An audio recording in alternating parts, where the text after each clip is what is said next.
Gibb, you can be seated there in that witness chair. If you'll pull that microphone up to your chin and aim it at your chin again. Mr. Pryor, you may inquire on cross-examination when you're ready. Thank you, Your Honor. Mr. Pryor, in looking at some of the recording last night, I noticed that the one audio that we couldn't hear very well was yours. So again, if you don't mind making your microphone look like this, it will record it a lot better if it's pointed at your chin. I know it looks weird. That's the way to do it. Okay, thank you, Judge. Can you hear me now? I can. And Ms. Gibbs, can you hear me as well? Yes. Okay. Ms. Gibbs, Ms. Gibb, I apologize. When did you first meet Mr. Daybell? About, I think 2 or 3 years ago. Okay, if I reflect, the information I have is that you were at a preparedness camp in July of 2017 in Ogden, Utah. Is that correct? In Morgan, Utah. Yes, that's correct. Morgan, Utah? Mm-hmm. Is Morgan close to Ogden? Yes. Okay, okay. And would you explain to me what a preparedness camp is? It was a camp. Objection, relevance. Mr. Pryor's been objection as to relevance. Well, Judge, there was testimony that they met.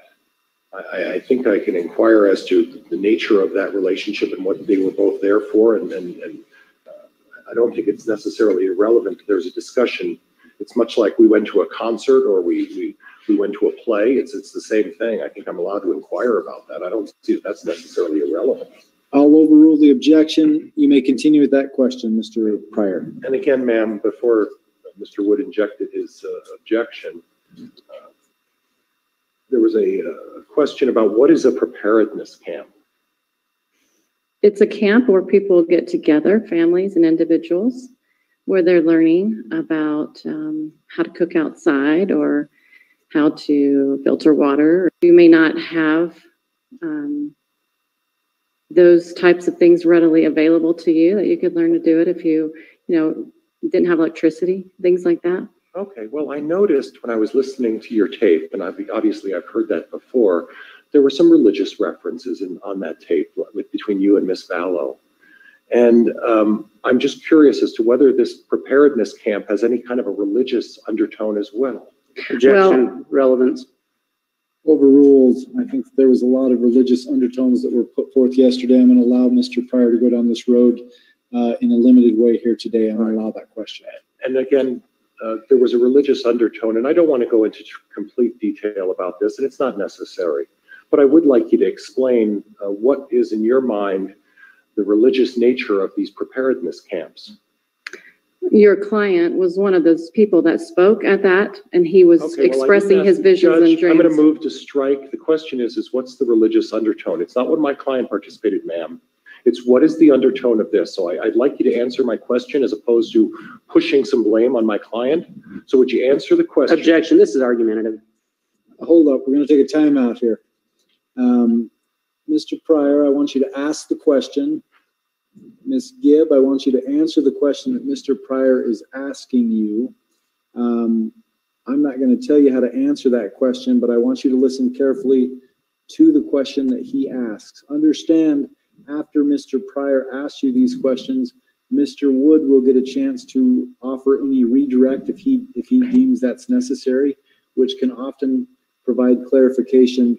But I want you to listen carefully to the question that's being asked of you and answer only that question. Mr. Pryor, you can ask the question again. So I noticed you just took a look at Mr. Wood. Is there a reason why you just did that? I looked around. Oh, you looked around? Mm-hmm. Okay. I didn't actually look at his face. Okay. Just over in that direction. So why don't you tell me what the religious nature of this preparedness camp is, ma'am? People sharing their spiritual experiences, Okay. scriptural based to personal dreams. Does it have a specific religious affiliation in this religious preparedness camp? People that belong to our church, What church is that, ma'am? the Church of Jesus Christ of Latter-day Saints. So you represent yourself as an LDS person, is that Correct. Okay, all right. And the first opportunity for you to meet Mr. Daybell was in July of 2017. Did you have a face-to-face meeting with him? Yes. Okay, did you discuss anything in particular? Yes. I'm sorry, Judge, I heard some voices in the corner and it distracted me. I apologize. And then did you have any contact with him prior to the July 18th organization that you went to in Mesa, Arizona? I'm not sure. Okay, so you don't have any recollection of whether you spoke to him again between July of 2017 and July of 2018, is that correct? I'm not sure. Yeah, that's correct. Okay. And then you were at some sort of an organization in July of 2018, is that right? I'm sorry, 2018? In Mesa, Arizona. I'm just checking my mind with my dates. I believe so. Is there anything that you have in terms of a medical condition that affects your ability to recollect anything, ma'am? No. Is there any condition such as an auditory disorder that you've been diagnosed with that affects your ability to understand and hear things? No. You've never been medically diagnosed with an auditory disorder? No. Okay.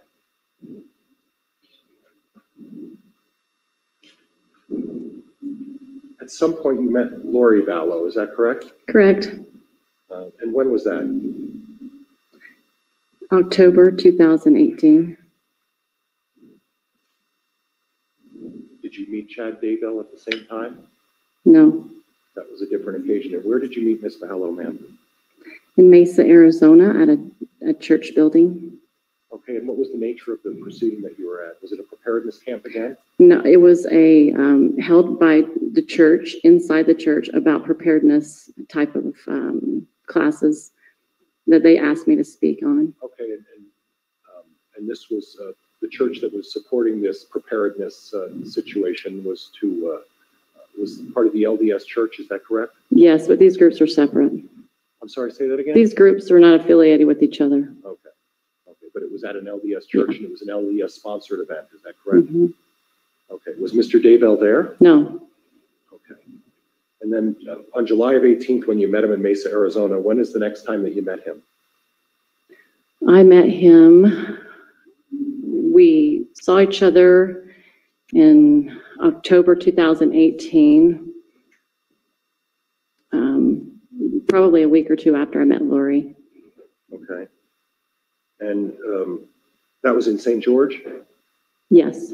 And what was the nature of that meeting? Where was that taking place at? In a church as well? No, I think it was in an elementary school. Okay. And what was the nature of that meeting? What was It was a variety of speakers. Okay. And what was the topics? We had some talking about science. Okay. We had some talking about Book of Mormon evidence. Okay. We had some talking about their dreams of visions. Okay. And were you a speaker at that as well? No. There's a gentleman's name who came up, and it's Mr. Warwick. You mentioned him a couple of times Yes. yesterday. What's your relationship with Mr. Warwick? He's my boyfriend. Okay. Are you two living together? Objection, relevance. Sustained. Do you know where Mr. Warwick lives? Yes. Where does he live? He lives in Utah, Where in Utah? Pleasant Grove, Okay. Where do you live, ma'am? Gilbert, Arizona. And that's your permanent address in Gilbert, Arizona? Correct.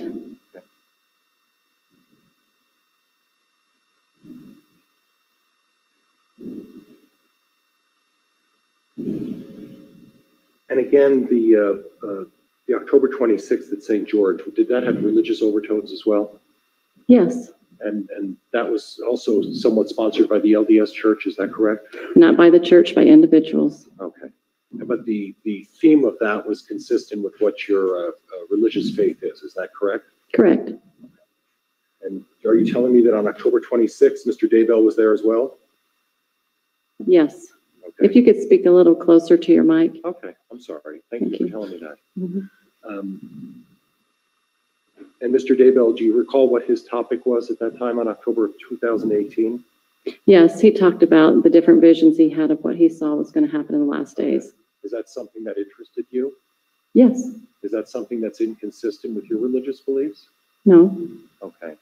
So it's something that's consistent with your religious beliefs, is that correct? Yes. Okay, all right. And then at some point, do you have a recollection when Mr. Daybell and Laurie Vallow met? Yes. And you were present for that meeting, is that correct? Yes. And was that in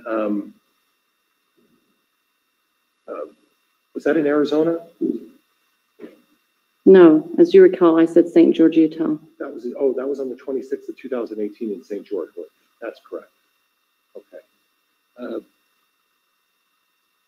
So you had known Miss Vallow at that point for how long? A few weeks.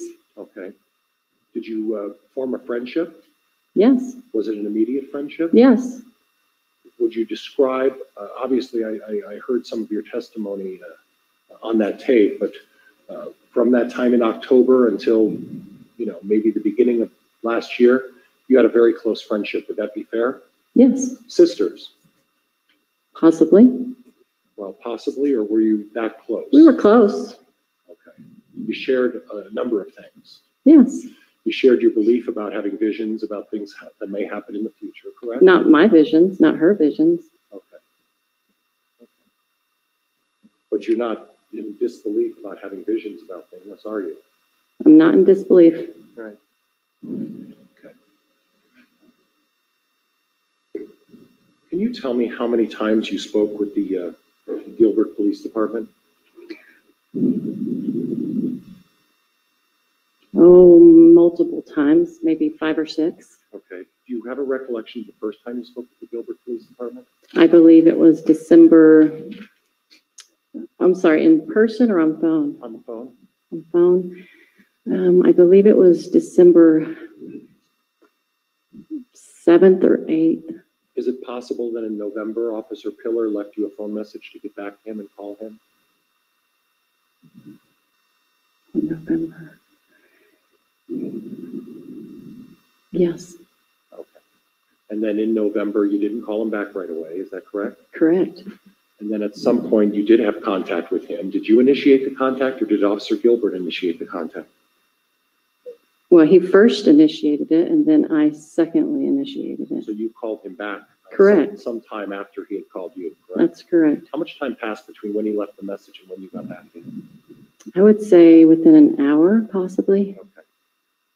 And then at some point, there was a question regarding the whereabouts of JJ, is that right? Correct. And at that point, you had advised him that you had JJ in your care, correct? I told him that I had him, and then I didn't have him. Okay. So the initial time that you told him that you had JJ, that was not a truthful statement to Officer Pillar, was it? Correct. And when you tell a statement that's not accurate to a police officer, that's a lie, is it not? Correct. So you lied to a police officer, is that correct? Correct. And then at some point, how long between the time when you told that lie to the police officer regarding the whereabouts of JJ Vallow did you correct your lie? How much time passed? Till I spoke to him on December 6th, I believe. I could be off a day or two. So, and I don't want to put words in your mouth, but I want an accurate reflection of the amount of time that we're talking about. The initial call from Officer Gilbert occurred sometime in late November. Would you have any reason to disagree with that, ma'am? No. And then the time when you decided to tell Officer Gilbert the truth, or at least what you think the truth is, was sometime in December, the 6th of December. Correct. So approximately 10 to 12 days passed from the time you told your first lie to when you decided to come up with a different story for Officer Gilbert later on, correct? Correct. Okay. So at least at that point, we have 2 phone calls with Officer Gilbert, correct? Correct. Officer Gilbert, Officer Pillar, I'm sorry, I apologize. Officer Pillar, I can't get Gilbert, Arizona out of my mind. Mm-hmm. Officer Pillar. Mm-hmm. When was the next time you spoke with Officer Pillar? Maybe the next day. And What was the purpose of that phone call? we were just trying to make arrangements to get together. To discuss the case? Correct. And where did you make arrangements to discuss the case? in his office in Gilbert, Arizona. Okay, and when did you have that office visit with him? Do you recall? I know I have it written down. I cannot recall right now. It's on my phone though. Was it a significant amount of time, or was it a brief? Well, I was in Utah at the time. Where were So you, were you in Utah? Oh, hold up. So, Mr. Pryor, you're interrupting the witness before she can answer I the question. apologize, Your Honor. We're making a record here, so it's crucial that nobody talk over each other. So, Mr. Pryor, I want you to make an effort here to let the witness finish the answer before you ask the next question. And Ms. Gibb, if you'll make sure he finishes the question before you start to answer. Okay. So the last thing I heard is that you were in Utah, and I did interrupt you. I apologize for that. It's okay. Where were you in Utah? I was at David Warwick's home in Pleasant Grove, Utah. How long had you been there? A few days. I can't recall. And do you recall the approximate date as when you were there? I'm sorry? The approximate date when you were there, ma'am?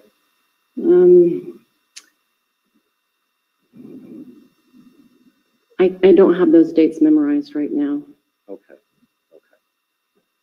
But at some point, you then had an face-to-face conversation with Officer Pillar of the Gilbert Police. When I arrived home from my trip to Utah, I immediately went there that day. I didn't even go home first. Okay. And how long was the conversation with Officer Pillar? I would say at least 2 hours. Okay. Did he advise you whether or not that was a recorded conversation? I believe he did. He said it was a recorded conversation? I believe so, but I can't exactly recall. And then did you have another visit with him at a later time after that? I did. Okay, when was that, ma'am? I can't recall the time, but it was probably a few weeks. A few weeks later? Okay. And again, was that a recorded conversation was that a recorded conversation? I don't know for sure, but it could have been. Was it an in-person discussion? Yes. Who else was present for that meeting? The second meeting, I believe it was just Officer Pryor or Pillar. Sorry. Pillar? Okay. And then at some point, were you interviewed by the Rexburg Police Department? A little bit. When you say a little bit, could you just tell me what that means? I just had a brief conversation, and then he told me to just contact Gilbert Police to tell the whole story.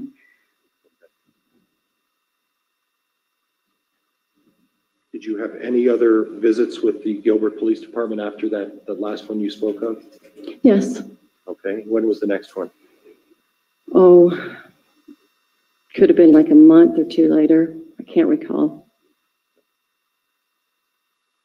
And at any time, did you have a face-to-face meeting with anybody from the Rexburg Police Department?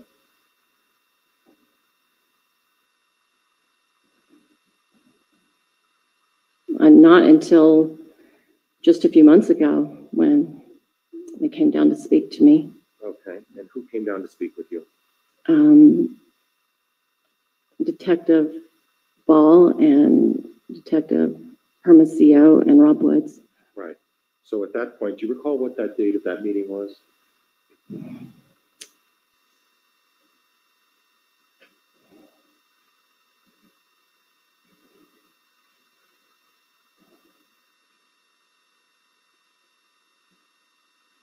I believe it was in June. Okay.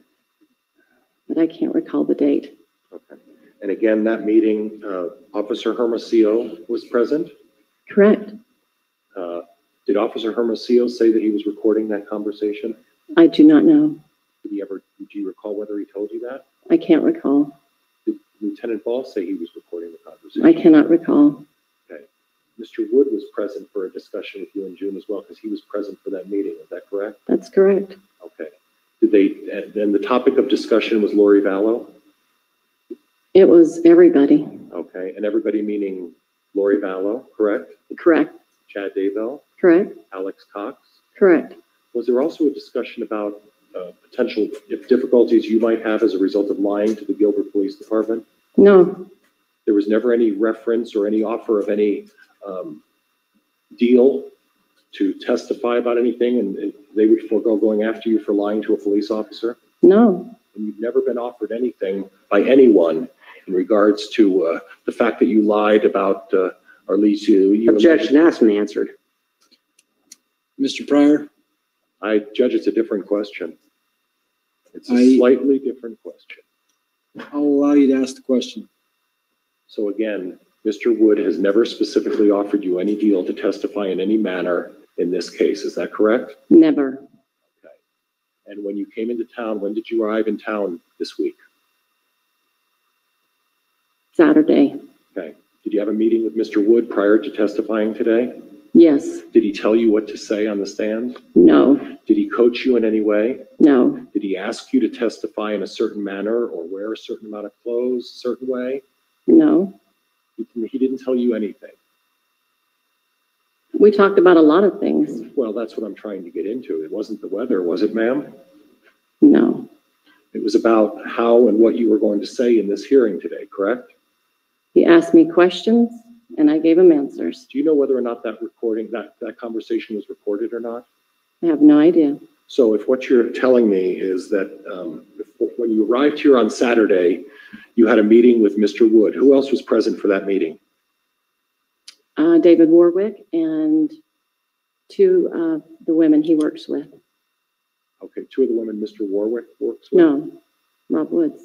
Okay, so his staff was there as well? Correct. Okay, was any law enforcement officer there? Probably, yes. I saw Detective Hermosillo, and some of the detectives, I didn't know their name and I didn't know their titles, but I know they told me, I just can't recall the people. And when you say probably, the answer is there were other officers there, correct? Yes. And how many other officers, and you don't need to give me their names, but how many in number were in this place where you were being interviewed? I cannot recall. There was several people going in and out. It was a busy kind of a movement. I'm sorry again. And where did this interview take place? In the Madison County Courthouse. Okay. At the prosecutor's office? Yes. So if I understand this correctly, that you spoke to numerous law enforcement officers about your testimony. Mr. Wood and... Objection. He's misstating her testimony. Mr. Pryor? Well, there have been at least 4 or 5 discussions with Officer Pillar, is that correct? I'm sorry? Officer Pillar, how many times have you spoken? Your Honor, I misunderstood his question. Never mind. Okay. I'll withdraw my objection. Okay. Mr. Pryor, please proceed. You've had numerous discussions with law enforcement officers, is that correct?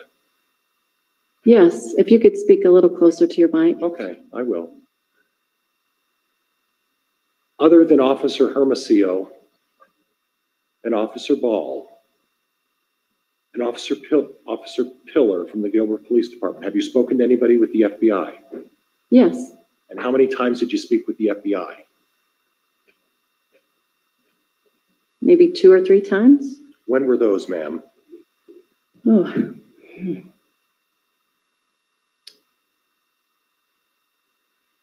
Sometime in 2020 and sometime in the beginning of the year. I cannot recall the dates. All right, so sometime in 2020, that's a very broad range. Are I know. you having difficulty remembering when you spoke with an FBI agent? Yes. And is it your common practice to regularly speak with FBI agents? Is that why you can't remember that you spoke with one? Objection Was it compound I'm sorry. and argumentative. Sustained on the argumentative. Mr. Pryor, if you'll divide your questions so that we can get one answer per question.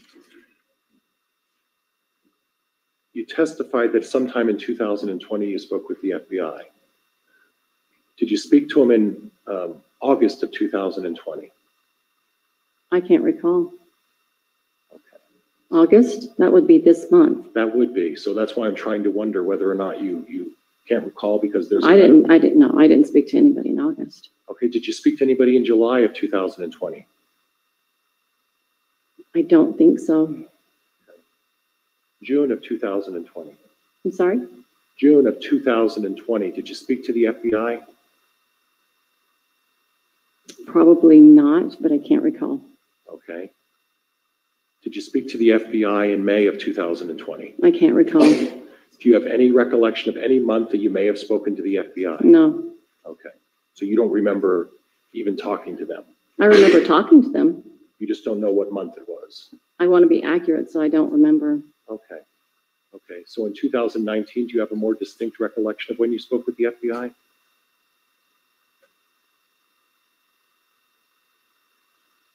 No. Was it an uneventful discussion? Is that why you don't remember it? I'm sorry, can you repeat that? Was it an uneventful discussion? Is that why you don't remember it? I just can't recall the time because it didn't have any significance of it was on the phone, so I don't remember the date. Oh, you've never had a face-to-face discussion with the FBI? No. It's always been on the phone? Correct. Okay. Do you keep your phone records? Mostly, yes. Okay. And you have your phone records available for the last couple of years? I don't think they date back that long.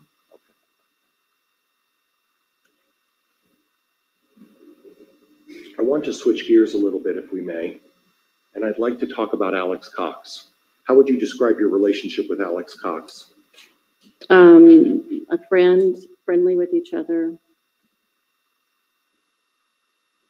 How many times did you meet Alex Cox? Multiple times, I cannot recall. When is the first time you met Alex Cox? Shortly after meeting Laurie, between October and November 2018. Okay. How would you describe the relationship based on the knowledge that you have of between Alex Cox and Laurie Vallow? I'm sorry, the relationship I have or they have? They have, the two of them. Oh, those two together. They were good friends and siblings to each other. They got along really well. Well, they were very close with each other, were they not? Yes. In fact, isn't it true that when they moved from Arizona to Idaho, Alex moved as well? Isn't that true? Correct. And in fact, he tried to get an apartment right next to Laurie's. Isn't that correct? I believe so. Right. And he actually gave up a job so that he could be with Laurie in Idaho. Is that correct? I don't know if he gave it up. Okay. Did he do that previously as well? In Texas or something like that? Do you have any recollection of that? I don't know, but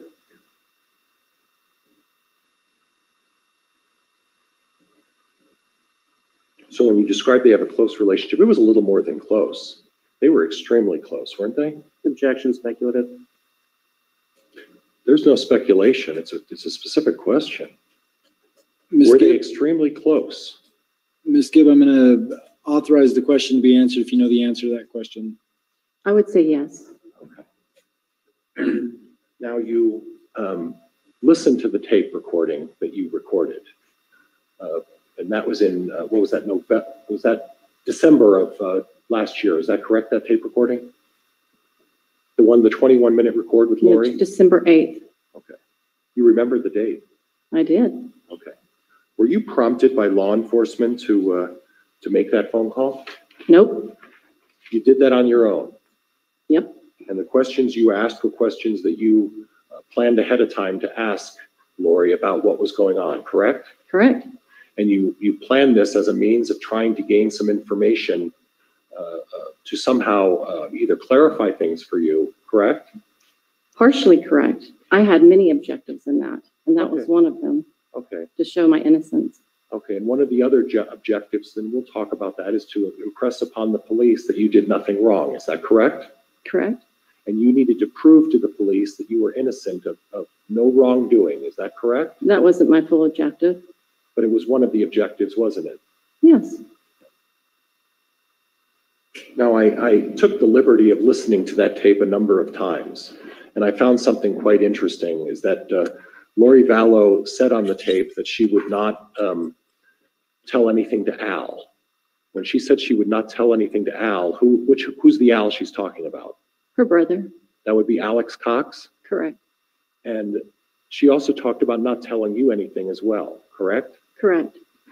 And you two were more than close friends. You were almost sisters with Laurie Vallow, weren't you? We were really close. Well, were you almost sisters? Would you describe it as that close? Possibly. Okay. Is there a reason why you're not saying yes? Well, it's just a big word to say you're sisters with somebody. I haven't known her for very long, so it's only been a few months. Okay. But you knew her long enough to make that phone call to try to get her to help you clear your name, right? Partially. Okay. Now, would you describe Laurie as someone who's a persuasive person? Yes. And she's got quite a dynamic personality, doesn't she? Yes. And she's very convincing, isn't she? Yes. And if she says that she would not discuss anything with any of her children or the whereabouts with anybody close to her, would that be a fair statement? Yes. So she would, no matter who it is, she would probably refrain from giving out any information if it served her purpose. The objection is speculative. Calls for facts, not in evidence. Sustained.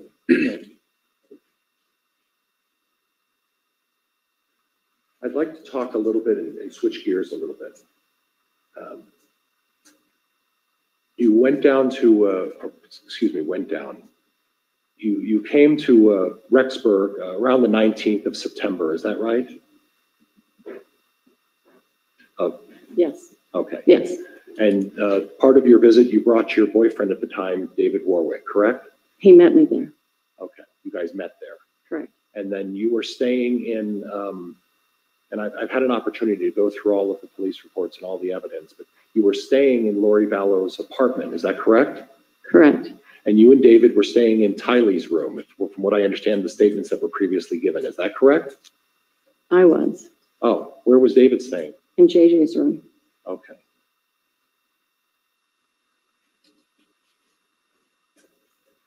Now, and obviously correct me if I'm wrong, but you had a poor relationship with Tylee, and isn't that correct? I would say I had pretty much a no relationship with Tylee. Right. She didn't care. Well, all right, I want to strike it because I don't want to misrepresent. Both of you weren't particularly fond of each other. Is that correct? Objection asked and answered. That hasn't been asked and answered, Judge. Overruled. I'll allow the question. You and Tylee were not particularly fond of each other. Is that correct? I don't know how she felt about me, but I did not have a relationship with her. I would not say that. Okay. Okay. But it's no surprise that she didn't necessarily want to be around you, did she? Objection calls for speculation. Sustained. You could really care less whether you were around her as well. Isn't that true, ma'am? Not necessarily. Okay. Well, if it's not necessarily, does that mean yes, no, or you just don't want to answer? Objection argumentative. Sustained. How would you describe your relationship with Tylee, other than not at all? Did you care to be around her or not? Very Objection little. asked and answered. Okay. Sustained. I'm fine, Judge. I'm going to move on. How would you describe your relationship with JJ? I tried to communicate, but he didn't reciprocate, so there was not a relationship. Okay. He was autistic, obviously, right? Correct. And you're familiar with that as well. You share with Laurie the job of caring for autistic children as well, do you not? Objection Correct. relevance. Repeat the question for me, Mr. Pryor. You share the job and the obligation of caring for an autistic child as well, do you not, Ms. Gibb? I'd also renew the objection on the grounds that it's beyond the scope of the direct. I don't know how far you're going to go along this road, Mr. Pryor. I'll allow that one question, but as far as relevance goes, I agree. You're bordering on the relevant. All right. You share that with Ms. Vallow, as you have an autistic child as well, do you not, ma'am? Correct. Okay. Now, that child was also interviewed by the police about the whereabouts of JJ Vallow. Do you recall that? Yes. Were you present for that? No. Okay. You chose not to be? I was in Utah. Okay. He was in Gilbert. So the Gilbert police approached him and interviewed him about your knowledge about the whereabouts of JJ? They asked him questions. Okay. Do you have any recollection as to whether or not he cooperated with the officers? He says he had a short visit with him. Okay. And when did he say that short visit was? Objection hearsay. Sustained. Okay. To your recollection, were you ever present when your son and J.J. Vallow had a short visit at the time period that he was talking about, ma'am? They never had a visit during that period. Okay. So that was not a truthful statement that your son made to the Gilbert Police My Department? son did not Objection, understand the calls for question. hearsay. It's not calling for hearsay. That's just asking whether or not she believes it was a truthful statement to the police department about her son saying she had a visit with J.J. Vallow when it didn't happen. Your Honor, he's just trying to sneak in a statement of someone who's not here in the courtroom. It's calls for hearsay. Sustained. Okay. I'm going to move on, Judge. Thank you. You left on the 23rd of September, is that right? Correct. Okay. And at that time, you didn't see Tylee at all, is that correct? Correct. Now, on the Sunday, the 22nd, did David and Chad go to deal with some real estate matters together? I did as well, and Oh. so Alex was there too. Oh, that was news to me. I wasn't aware you went as well. Where did you guys go? We went to a lot that was close to Mr. Daybell's home. And what time was that? Do you recall? It was sometime in the afternoon. I don't recall exactly. Okay. Sometime meaning between 12 and 5 or 6? I would say either late morning or early afternoon. Okay. And the purpose of that was for what, ma'am? Chad wanted to show this piece of land to David, and he encouraged him to consider building on that land. Okay. It's your boyfriend. Is your boyfriend in the real estate business, ma'am? General contractor. General contractor. Okay. Was Laurie Vallow present for that? No. Was Alex present for that? Yes. Okay.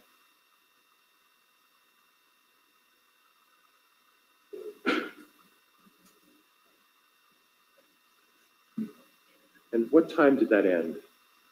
I don't recall. Was it a long visit? I would say an hour-ish. Okay.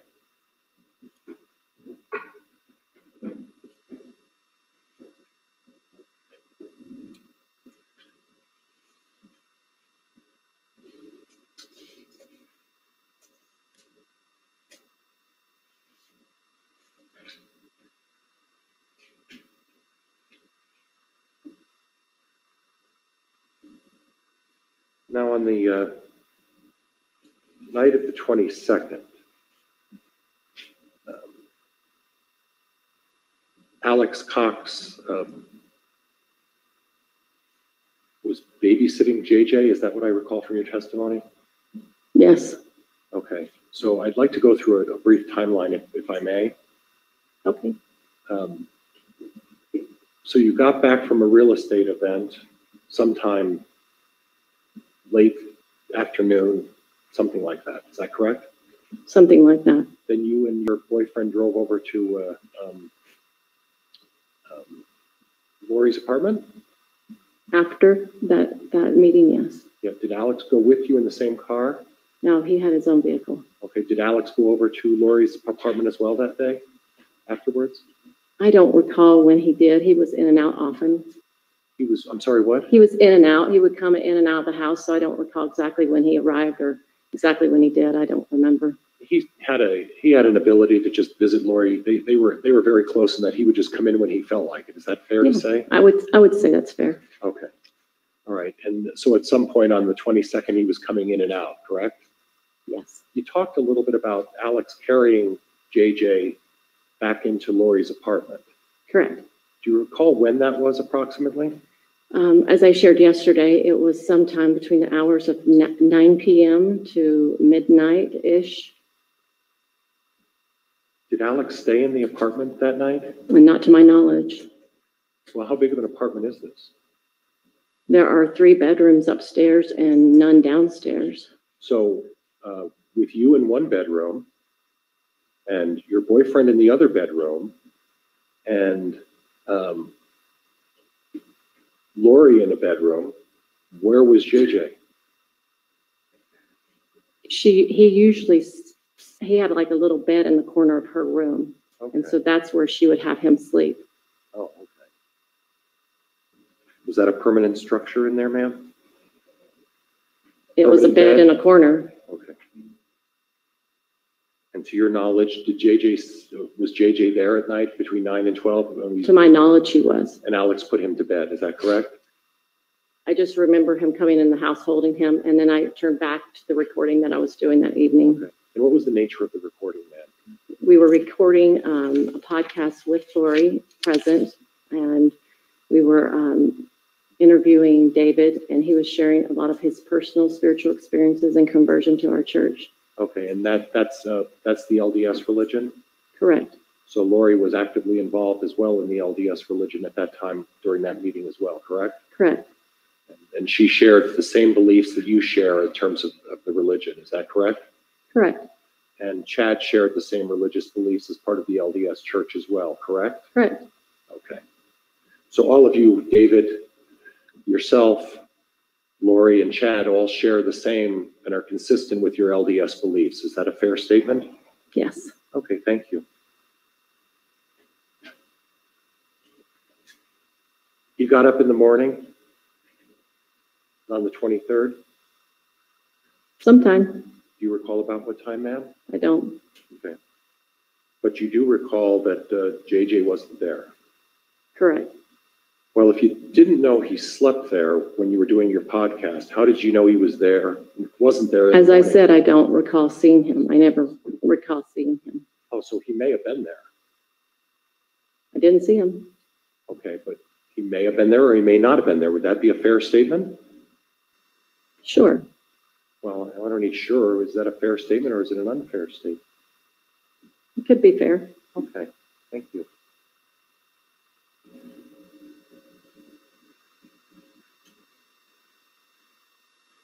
Did Laurie rely on Alex for babysitting? Sometimes. I don't believe all of the time. I wouldn't know all her babysitting moments. And up until the time that Laurie moved here around September 1st, Mr. Daybell wasn't a regular visitor with Laurie Daybell prior to September 1st. Would that be fair? Calls for facts outside of evidence. Will you please repeat the question, Mr. Pryor? Would it be fair to say that Mr. Daybell was not a regular visitor with Laurie Ballow until she moved here on September 1st? Would that be fair? Would it be fair that who is not a regular visitor? Would it be fair that Mr. Daybell was not a regular visitor with Miss Ballow until after he moved here, until after she moved here on September 1st, ma'am? Mr. Wood, your objection I'll is withdraw the objection. okay. Ms. Gibb, if you know the answer to that question, you can answer it.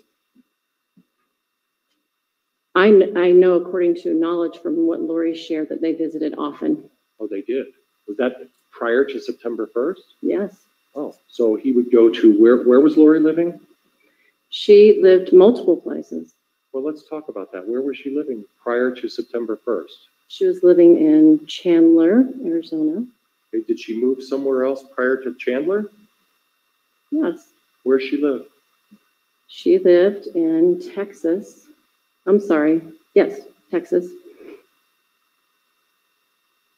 Do you have a recollection of when she lived in Texas? I'm not sure exactly the months, but I want to say somewhere between April or May or Of what year, ma'am? something, or June of 2019, I believe. Okay. Yeah, 2019.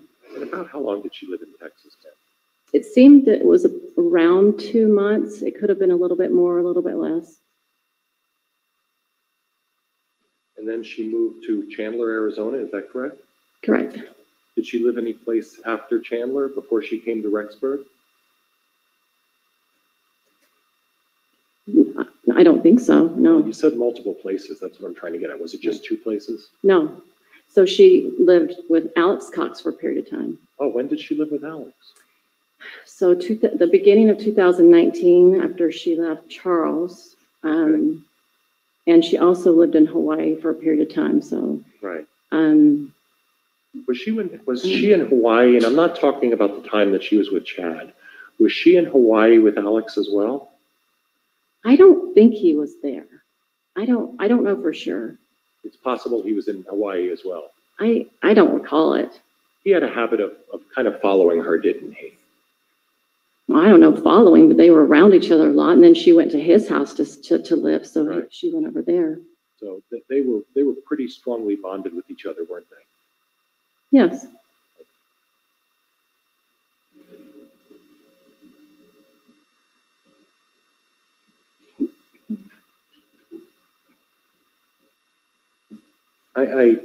I'm, and I didn't hear what the name was, and I apologize for my ignorance.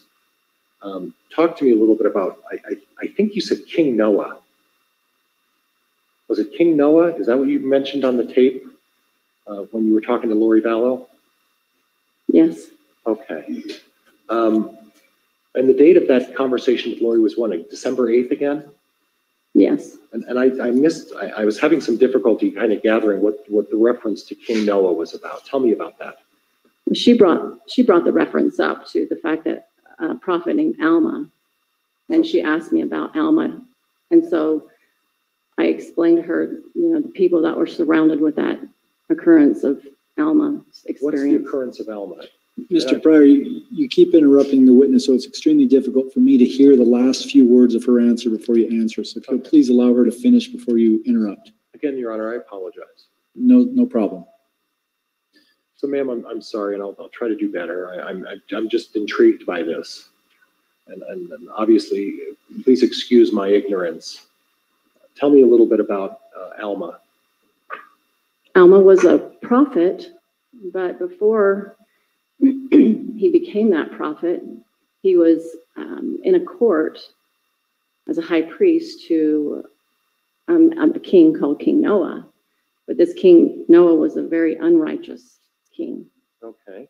And so Alma, being one of the judges or high priests that were listening to another prophet called him to repentance, named Abinadi, he started to feel that the actions of King Noah were evil, and he broke away from this group, and then he left.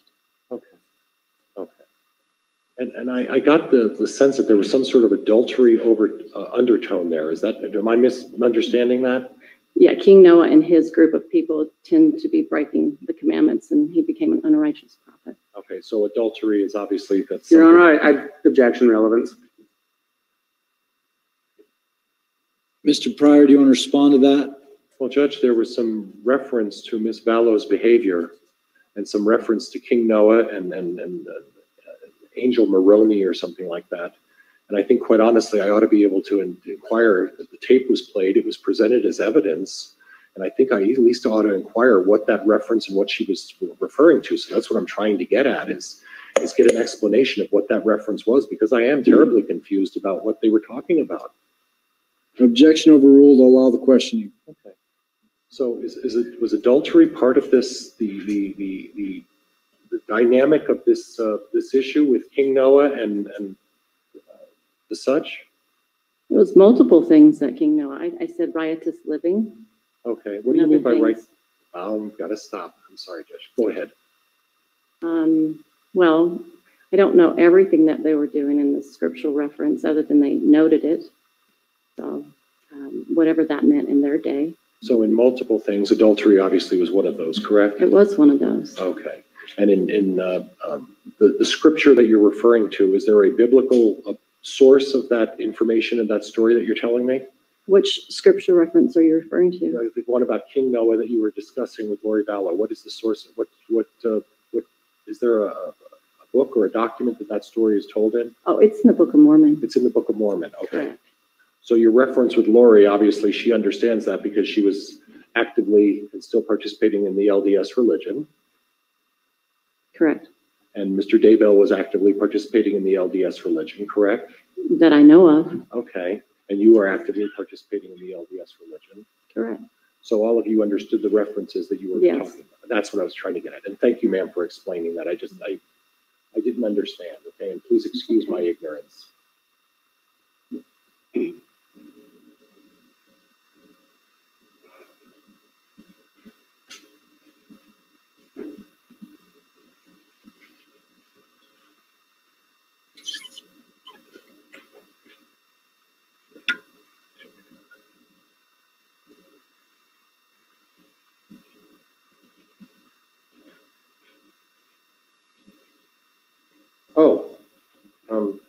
Oh, I think I asked you about the podcast and what the subject was. It was a religious subject, was it not? Yes.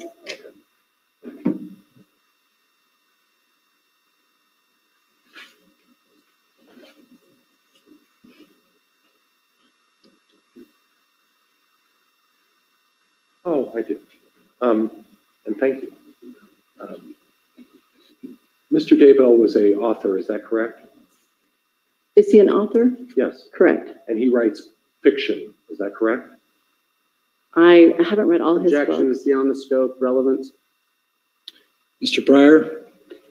Well, Judge, I think what she did is talk an awful lot about Mr. Daybell and her knowledge of Mr. Daybell. And I think quite honestly, if I'm using this as a way of trying to find out exactly how familiar she is with Mr. Daybell. She made a number of statements, and quite honestly, I think I ought to be able to inquire about, how much does she know about Mr. Daybell? I think that's perfectly relevant. Mr. Wood? I fail to see how it's relevant at all, Your Honor. This is turning into a fishing expedition. Preliminary hearing is not for the defense to engage in discovery. He's limited in what he's supposed to ask to what was presented on direct. I agree with Mr. Wood. However, I think that there is some inquiry that can be made here. The question was about an author and what the substance of the books were, what genre they were. So I'll allow the questioning. You can continue to make your objection, Mr. Wood, if you'd like, if you feel it's going too far. You haven't read all of his books, but the nature of it is that he's a fiction writer. Is that fair? Fair. Okay, and you're I don't want to say fiance, you're not engaged to Mr. Warwick, is that correct? Correct. Okay. Mr. Warwick is a writer as well? No. Oh, I was under the impression he was an author as well. He wrote some things. That's incorrect? Incorrect. Okay. Yep.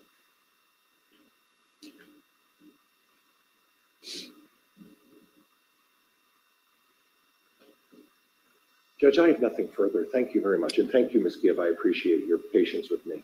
You're welcome. Mr. Wood, any redirect? Your Honor, the state would ask for a 5-minute recess. We'll take 5.